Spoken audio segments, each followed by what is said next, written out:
দেশের ৭টি জেলার উপর দিয়ে সর্বোচ্চ ৬০ কিলোমিটার বেগে ঝড় বয়ে যেতে পারে বলে আভাস দিয়েছে আবহাওয়া অধিদপ্তর। একই সঙ্গে বজ্র বৃষ্টিও হতে পারে বলে জানিয়েছে সংস্থাটি। ৮ জুলাই দেশের অভ্যন্তরীণ নদীবন্দরগুলোর জন্য দেয়া আবহাওয়ার পূর্বাভাসে এই তথ্য জানানো হয়। ওয়ালটন এখন দেশের সীমানা পেরিয়ে পৌঁছে গিয়েছে ৫০টিরও বেশি দেশে। ওয়ালটন, ঘরে ঘরে বিশ্বজুড়ে।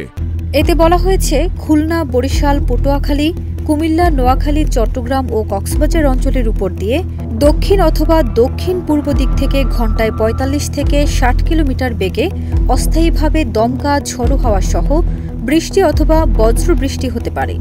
এসব এলাকার নদীবন্দরগুলোকে ১ নম্বর সতর্ক সংকেত দেখাতে বলা হয়েছে। পূর্বাভাসে আরও বলা হয়েছে, পরিস্থিতি যে কোনো সময় পরিবর্তন হতে পারে, তাই নদীপথে চলাচলরত নৌযানগুলোকে সতর্কতা অবলম্বনের পরামর্শ দেওয়া হয়েছে।